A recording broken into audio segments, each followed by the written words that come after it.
L'auditeur militaire de garnison et la partie civile Guilain Oichi poursuivent les prévenus Matumona Rachel, Serge Kamonanga Fila et Bomanga Lingozu Christian au tribunal de garnison de la Gombe pour tentative de meurtre, vol des bijoux, recel d'objets et participation criminelle. Des faits qui remontent au mois de janvier 2022.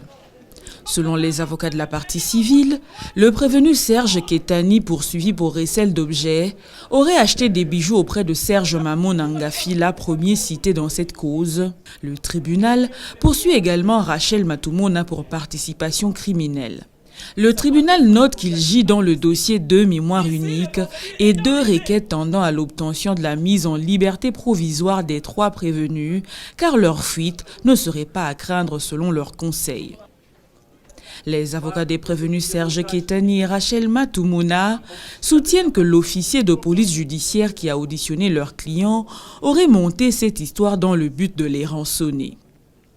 Ils soutiennent en outre que l'officier du ministère public n'a pas respecté la procédure pour prolonger la mise en détention préventive.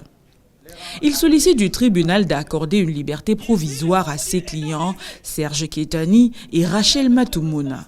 Monsieur Serge Ketani, il est poursuivi pour des faits tels qu'on avait essayé de paraffer à l'audience passée, montés fabriqués par le ministère public et l'OPJ de l'IPECRIM.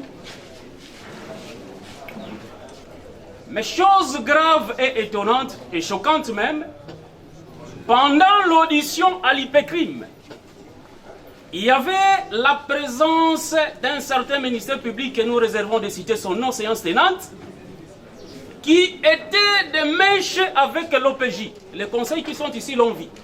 Qui étaient des mèches pendant que le dossier n'était même pas demandé en communication. Lui était déjà en collaboration avec l'OPJ de l'IPECRIM pour essayer de donner un peu des orientations, des injonctions dans les dossiers. Et là, on a extirpé l'infraction des receleurs pour fabriquer la décoration du ministère public dans les dossiers. Par rapport à Mme Rachel Ketani, elle était arrêtée par les éléments de l'IPECRIM au motif que son nom était aussi cité parmi les co-prévenus au motif qu'elle collabore avec eux.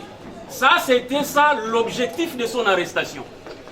Mais monsieur le président, distingué membre de la composition, votre honneur, nous avons le PV d'audition ici. Madame Rachel a comparé devant l'OPJ. L'OPJ, au lieu de lui questionner par rapport aux faits lui reprochés, l'OPJ va entrer dans la vie privée de Madame Rachel. Est-ce que tu étais à l'étranger? Tu étais parti faire quoi? Qu'est-ce que tu avais acheté? Qu'est-ce que tu avais apporté? Des machins. Chose plus grave, le ministère public, vous allez voir dans les dossiers, il a pris une affaire de 6 mois pour vous présenter les dossiers. Mais vous allez voir les prorogations de détention. La loi dit que chaque fois, le ministère public, s'il veut prolonger, il doit se référer à son chef. Mais lui là, il n'a obtenu même pas l'autorisation de son chef pour prolonger les détentions. Le tribunal accordera, il lui plaira d'accorder cette liberté provisoire parce que, de 1, les règles de procédure ont été escamotées, de 2, son adresse est connue, de 3, il n'y a pas à craindre sa fuite. Monsieur Christian Bomanga est disposé à participer à l'instruction ainsi qu'à l'aboutissement de la procédure. Le ministère public, dans son avis quant à la requête de mise en liberté provisoire, soutient qu'il existe des pièces qui attestent que la procédure de prorogation de la détention préventive a été respectée. Il soutient en outre que les avocats conseils des prévenus n'ont pas motivé leurs prétentions pour cette demande de mise en liberté provisoire. Il sollicite du tribunal de ne pas faire droit à cette requête. Monsieur le Président, honorable membre de la composition, nous avons vu dès l'entrée de jeu la partie défenderesse qui voulait que leurs clients puissent obtenir la liberté provisoire. Comme on dit, la liberté, c'est un principe.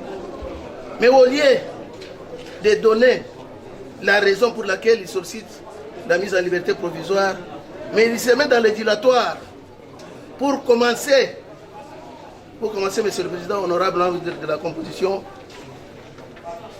d'interpréter très mal l'agissement de l'officier du ministère public. En disant que, Monsieur le Président, parce qu'ils ont dit ici que non, l'officier du ministère public a eu à échanger avec l'OPJ. Et ils ont eu à fabriquer l'infraction. Monsieur le Président, honorable membre de la composition, comme nous avons dit que la liberté, c'est un principe, et la mise en détention, c'est l'exception. Mais lorsqu'ils ont eu à vous relater les faits ici, Monsieur le Président, honorable membre de la composition, ils n'ont rien soulevé. Ce qui peut vous donner comme élément que ces gens ici puissent obtenir la mise en liberté provisoire. En commençant par le prévenu Serge, le prévenu Mamona Diafila Serge. Monsieur le Président, honorable membre de la composition, vous avez vu que le prévenu Mamona Serge était de mèche avec le coprévenu. Quand bien même ils disent que lui, Mamona, c'est un receleur. Mais s'il s'agit d'un receleur de bonne foi ou bien de mauvaise foi, ils ont dit ici que Mamona, c'est un receleur. En quoi il est receleur? Qu'est-ce qu'il a fait? Il dit qu'il a acheté les objets. Donc, les or. Est-ce qu'ils vous ont démontré que non, mais Mamona était de bonne foi et il a restitué ces objets-là parce qu'il a entendu que ces objets-là étaient volés? Nous disons non, Monsieur le Président. Monsieur le Président, nous avons des pièces dans le dossier qui attestent que la procédure a été respectée. Surtout par rapport à la détention de Madame Mamona Tetani et Matumona Tetani et Mamona. Monsieur le Président, nous rappelons à la défense, la procédure militaire étant donné qu'elle est considérée une procédure dérogatoire, il y a des dispositions, Monsieur le Président, qui justifient le comportement du ministère. Là, nous sommes, Monsieur le Président, aux articles 208, 209, 210, 211, 212. Vous allez comprendre que la loi dit, à l'article 208, lorsque les poursuites ont été ordonnées, l'incarcération et la détention ne peut résulter que d'un mandat d'arrêt provisoire décerné par l'auditeur militaire des garnis. Après avoir entendu les parties prévenues et l'avis du ministère public, le tribunal clôt le débat et prend la demande de mise en liberté provisoire en délibéré pour se prononcer dans le délai par un jugement avant dire droit.